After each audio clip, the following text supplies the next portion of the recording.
Welcome to the Dinosaur Review for Kids podcast, a show all about reviewing dinosaurs on a scale of 1 to 10 fossils before only the elite terrible lizards make it into the prehistoric cage match. This program is presented by the Stomp Chomp Roar Company and can be heard within all the rock layers across the planet. Grab your dinosaurs and your official scorecard because it's now time to dig for dinosaurs. Here's your Mesozoic host, Dinosaur Ranger Anthony. Attention!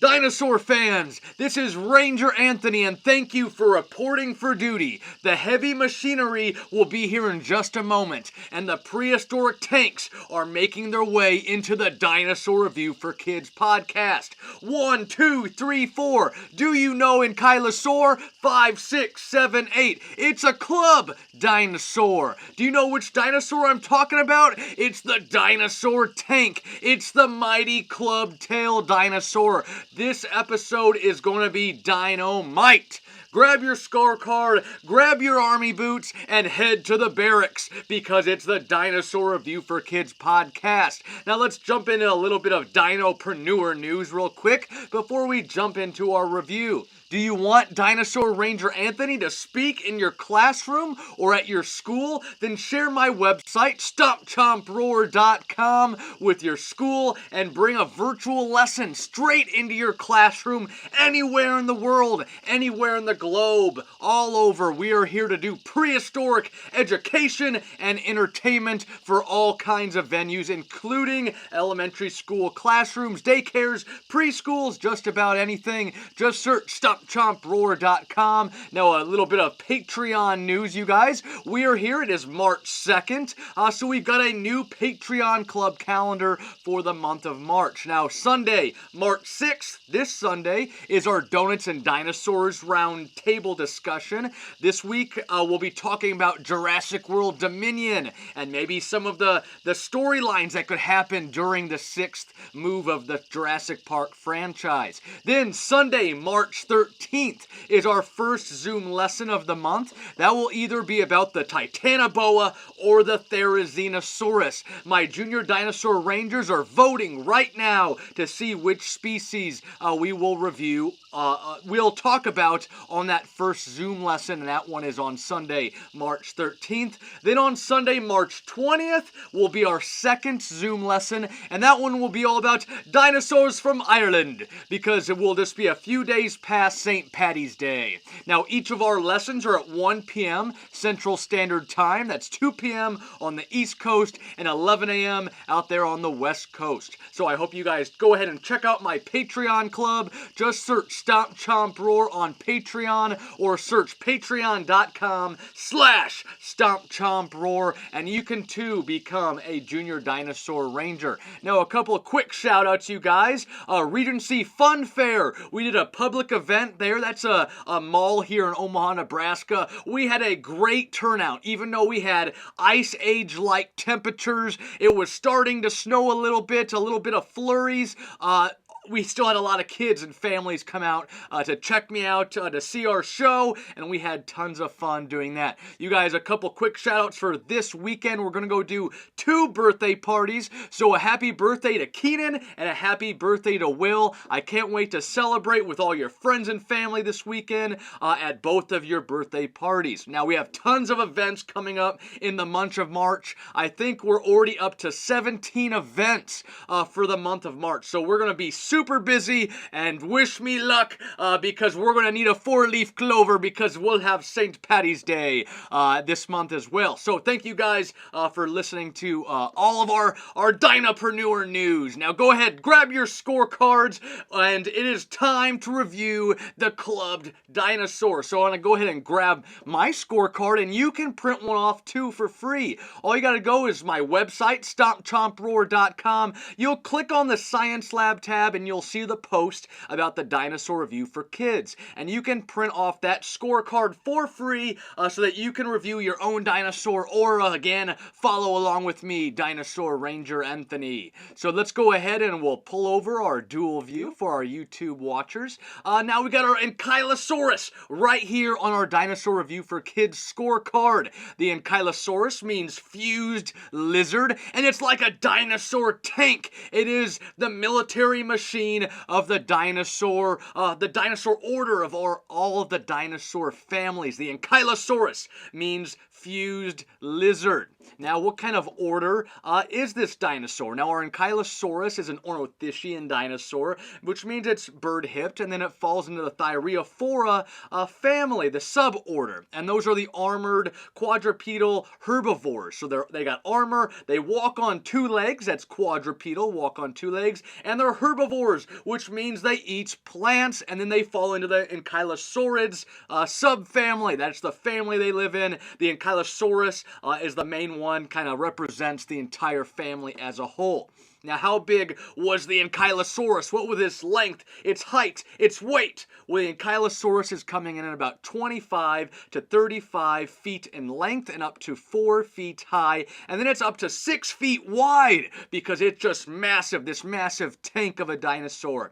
And it could weigh up to 3 to 4 tons. Now, I want to also start maybe adding a little bit of the metric system into our dinosaur reviews because we have a worldwide audience. This dinosaur is about 7.5 to 10.5 meters long and about just over a meter high for our Ankylosaurus. Now, how fast was this dinosaur? The Ankylosaurus is only up to about 6 miles per hour. Slow and steady, right? Slow and steady wins the race. So our Ankylosaurus is only going about 6 miles per hour. You know, could they get up to very much of a run? Probably maybe a slight jog, but they're just so heavy, massive. They're so broad. You know, they could be on the football field, especially for the Cornhuskers. They're going to need them on the line because they're just not very good right now. But maybe someday I will hope that they'll make it back to the glory days. But that's enough about the Cornhuskers. Back to the Ankylosaur. It is slow and steady. It's quadrupedal, like we mentioned. It walks on 4 legs,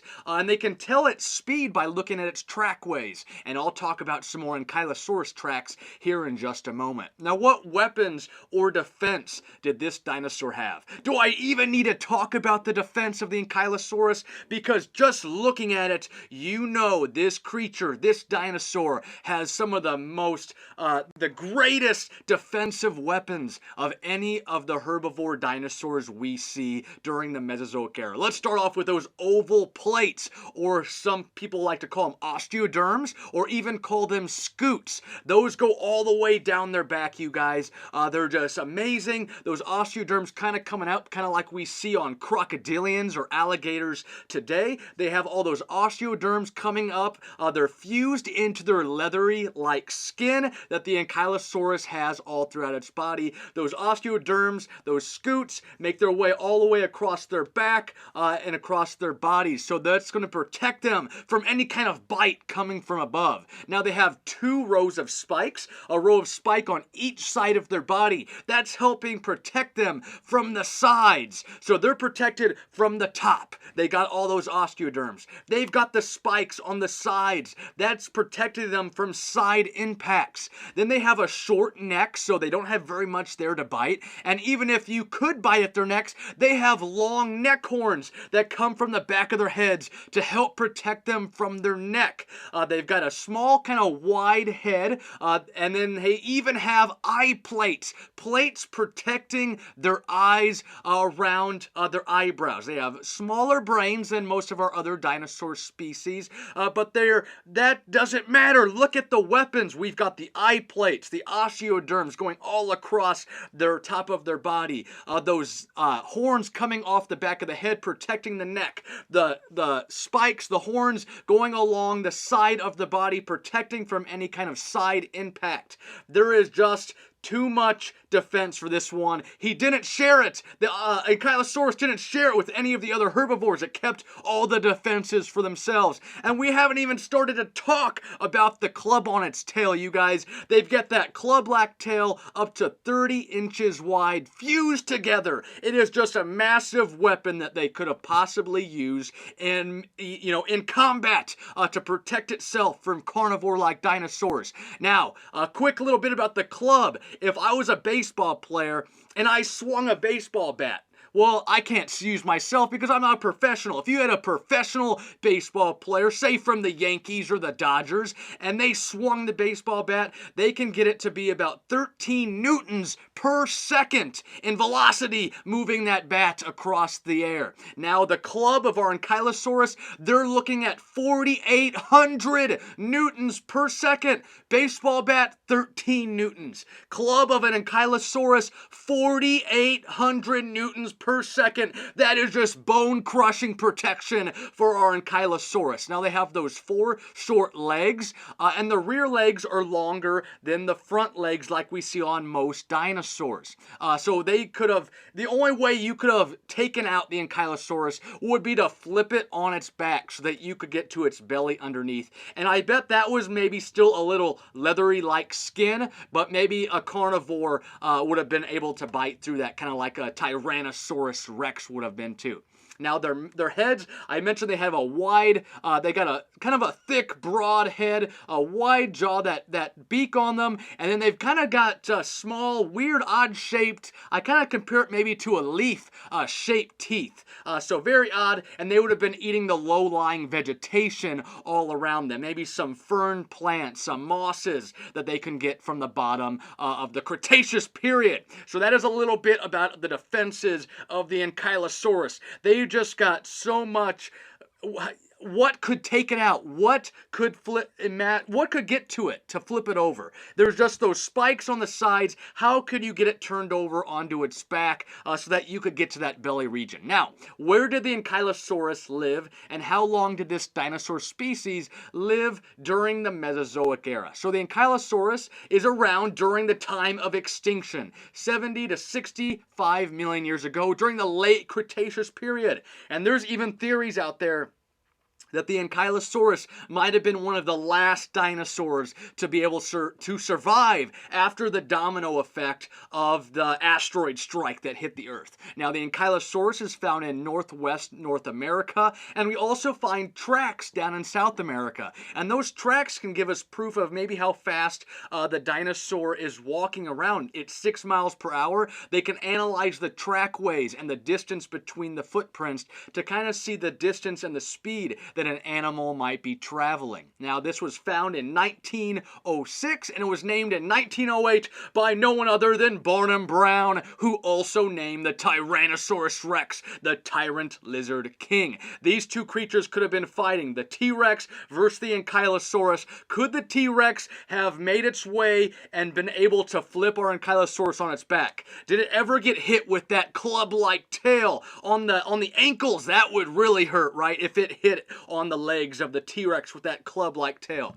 Now, the fossil evidence of our Ankylosaurus, we found a couple skulls, and we have 3 partial skeletons that have been found. So that is a little bit more about our dinosaur tank, the Ankylosaurus. Remember, they're about 25 to 35 feet long, up to 4 feet high, and around 6 feet wide. I could lay down right here, and they would be as wide as I am. They can only run about 6 miles per hour. They're covered with those osteoderms or scutes. Those are fused into their leather-like skin. They've got those 2 rows of spikes going along their sides, short neck horns to help protect the neck region. They've got a wide skull, eye plates, a smaller brown. They've got a wide mouth, strong beak, small and odd-shaped leaf teeth. They've got the 4 short legs. The rear legs are longer than the front legs.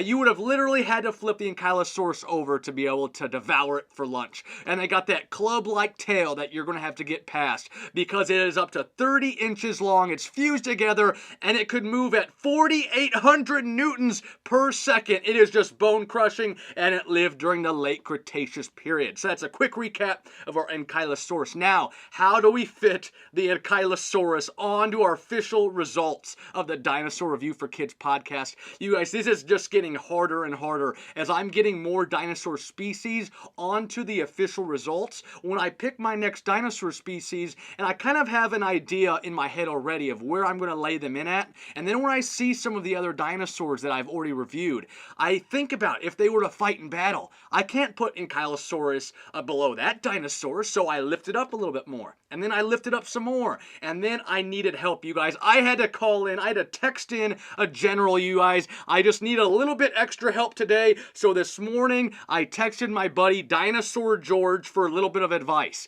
I needed to know, could Ankylosaurus take on an Allosaurus or Suchomimus? Could either of those theropods maybe take out Ankylosaurus? I just needed to know so that I could fairly put the Ankylosaurus on our official results. 10 being for some of the best dinosaurs, 1 being for some of the low dinosaurs. So I had already reviewed Allosaurus, an 8.4, and Suchomimus, an 8.5. Should I put Ankylosaurus above those two theropod dinosaurs? They're both higher than the Ankylosaurus. You know, they're hovering over Ankylosaurus, but could they flip it over on its back? Could they devour it for lunch and make it a meal? So I had to text in a general, Dinosaur George, to say, Dinosaur George, I have a question for the general. Do you think Ankylosaurus could withstand separate attacks from an Allosaurus or a Suchomimus? This is what he had to say. Dinosaur George says, I honestly don't think anything would be successful at attacking an adult Ankylosaurus. The babies are a different story, but not sure how they could have survived. But an adult Ankylosaurus, it would have just been too much for any carnivore. So thank you, Dinosaur George, for giving us a little quick tip on this one. So I knew I could not put Ankylosaurus underneath Allosaurus and Suchomimus on our official results. And I just had to go with what I felt. My gut was telling me, you guys. So let's go ahead and put this results in for Ankylosaurus. We are going to give it an 8.9. There we go, 8.9 on our official fossil scale on the Dinosaur Review for Kids podcast. We have given our review for our Ankylosaurus an 8.9 on the official fossil scale. So super awesome, 8.9 for the Dinosaur Review for Kids tank. It's just a tank of a dinosaur, 8.9. Just like 89, when the Berlin Wall came crashing down, the Ankylosaurus could have smashed through anything, just like the Berlin Wall. And 89 just so happens to be the year Dinosaur Ranger Anthony was born. So go 8.9 and go 89. They're kind of the same, right? There's just a little decimal point in between. So there you go, 8.9 for our mighty Ankylosaurus. Thank you, prehistoric fans, for joining me today. These dinosaur tanks, the Ankylosaurus, are nothing like we've seen on the battlefield. Now let's head to the mess hall for some grub. Forward march! Now remember to look us up on Patreon if you'd like to join us for our virtual lessons this month. We're going to be talking about Jurassic World Dominion. We're probably going to be talking about the Titanoboa because it's leading the poll right now against our Therizinosaurus. And then we'll also be talking about dinosaurs from Ireland, matey. So go ahead and look us up on Patreon, patreon.com/StompChompRoar, and you can take advantage of those virtual lessons. Now, if you become a Raptor Pack member, that's our highest tier. We also do a Paleo Mail activity, and this is our pen pal letters that we send to our Raptor Pack members, and it comes with a letter from me, Dinosaur Ranger Anthony. It comes with a few activities, and then usually I'll throw in something extra fun. And you also get a Stomp Chomp Roar lanyard badge as your welcome gift in your very first letter. So go ahead and check out all of our tiers where you can become a Triassic Squad member, a Fossil Hunter, or a Raptor Pack member as part of the Stomp Chomp Roar Patreon Club, and you too can become a Junior Dinosaur Ranger. Now, a quick joke before we log off today. What did the Dino Doctor say to the T-Rex who hurt his poor little leg? What did the Dinosaur Doctor say to the T-Rex who hurt his poor little leg? Your ankles are saurus! Your ankles are saurus, kind of like Ankylosaurus. So there you have it, you guys. My name is Dinosaur Ranger Anthony. It's just beautiful here in Nebraska, you guys. It's getting into the 70s on March 2nd in Nebraska. That's right. I think it's only snowed like 4 times this year. So we are hopefully going into spring and winter is behind us and it's almost summertime and we can all get back outside and do all the fun activities that we love in the summertime, you guys. So again, my name is Dinosaur Ranger Anthony, and I can't wait to visit again next week. And as always, keep digging for dinosaurs.